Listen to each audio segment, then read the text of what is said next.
મિત્રો આ છે રાપર શહેરનો સૌથી મોટો વિસ્તાર।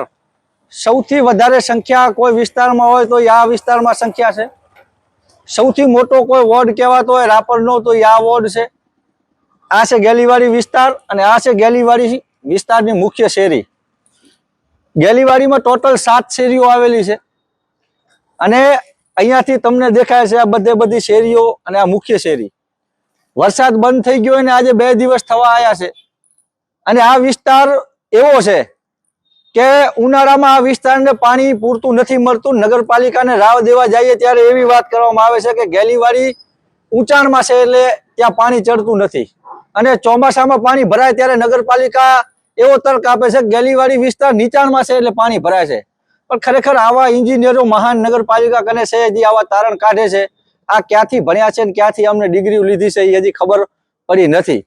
આ વિસ્તાર છેલ્લા કેટલા દાયકાઓથી આ જ પરિસ્થિતિ છે।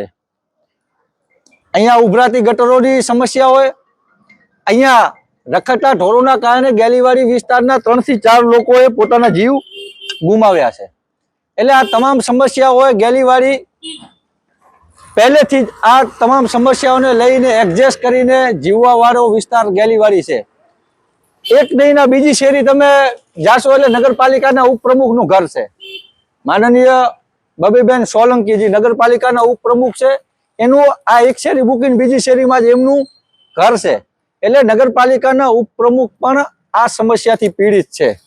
હાલે સત્તા પક્ષમાં બેઠેલા આ સમસ્યાથી પીડિત છે અને આ વોર્ડ જીતવા માટે ભાજપ દ્વારા સૌથી મોટા જો અધમના ઘોડા બન્યા હોય તો એ આ વિસ્તાર છે, આ વોર્ડ છે।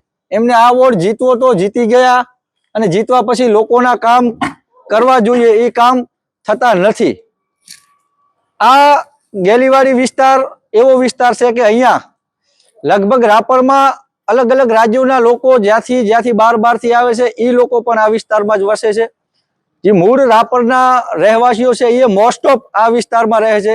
મેં કીધું એ પ્રમાણે રાપરનો સૌથી મોટો વિસ્તાર આ છે અને રાપરનો જે સૌથી મોટો વિસ્તાર હોય સૌથી વધારે ડેવલપ હોવો પડે, પણ જે રાપરનો સૌથી મોટો વિસ્તાર છે એ સૌથી વધારે બેકવર્ડ ને સૌથી વધારે પછાત।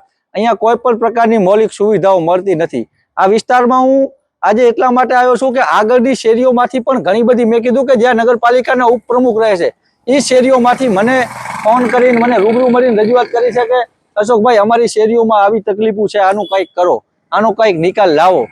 ખરેખર નિકાલ નગરપાલિકાએ લાવવો પડે, ખરેખર એમના કોર્પોરેટરોએ નિકાલ લાવવો પડે, નગરપાલિકાના પ્રમુખે ચીફ ઓફિસરે નિકાલ લાવવો પડે।